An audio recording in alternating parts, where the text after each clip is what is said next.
আমরা ডাক্তারদের সকল সুযোগ সুবিধার দিকে আমরা তীক্ষ্ণ দৃষ্টি দেব। বাংলাদেশে ড্যাব একটা বিশাল বড় সংগঠন এবং একটা ঐতিহ্যবাহী সংগঠন। ডাক্তাররা এখন অনেক সংঘবদ্ধ, ওনাদের নিজ নিজ কর্মক্ষেত্রে অনেক প্রতিশ্রুতিশীল। আমি স্বাস্থ্য এবং পরিবার কল্যাণ মন্ত্রণালয়ের মন্ত্রী, আমরা অনেকের সমালোচনা করে ফেলি, কিন্তু আমাদের একটা জিনিস দেখতে হবে, আমাদের দেশের বর্তমান জনসংখ্যা সে আনুপাতিক হারে আমাদের ডাক্তারদের সংখ্যা কত। আজকে আমি ঢাকা মেডিকেল কলেজ হসপিটালে তৎক্ষণাৎ ভিজিটে গিয়েছিলাম সকাল 9:30। আমরা আসলে বাইরে থেকে যত খারাপ শুনি তত কিন্তু খারাপ না। আমি আজকে মাননীয় প্রধানমন্ত্রীকে ব্রিফ করেছি। 120 বছর আগে একটা করা হসপিটাল। আমি প্রায় 8টি ওটিতে ঢুকেছি। ওটিতে ঢুকে মনে হয় নাই যে এগুলি ওটি। হঠাৎ আমি জিজ্ঞাসা করেছি এটা কি রুম, বললো ওটি। দ্য রিজন ইজ দ্যাট এত আগে সেই তখনকার ধাঁচে যে ওটি করা ওই ওটি, but neat and clean.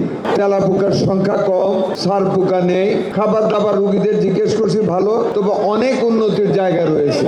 Garbage সমস্যা, লন্ড্রির সমস্যা, অনেক কিছু আছে, সমস্যা আছে, এগুলি আমাদের দূর করতে হবে।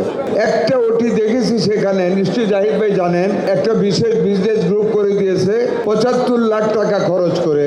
সেই ওটিতে ঢুকে মনে হয় নাই যে এটা বাংলাদেশের কোনো ওটি। It can be compared with any ওটি অফ দ্য ওভারসিজ হসপিটাল। আজকে মাননীয় প্রধানমন্ত্রীর সাথে আলাপ হয়েছে এবং কিছু বিজনেস মহলের সাথে আলাপ হয়েছে।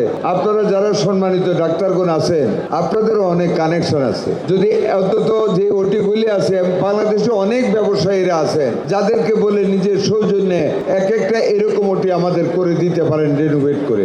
আপনারা দয়া করে সেটা বলবেন। আমরা অনেকের কাছে আপিল করেছি, 2-1টা গ্রুপ এগিয়ে আসতেছেন। 1 কোটি টাকা খরচ করে একটা আধুনিক ওটি করলে এটা এমন কোনো বেশি কিছুর খরচ না, ওনাদের জন্য ওনারা করতে পারেন। আজকে আমি আরো আনন্দিত। অনেকে মনে করেছে যে স্বাস্থ্য মন্ত্রণালয় ড্যাব খেয়ে ফেলবে।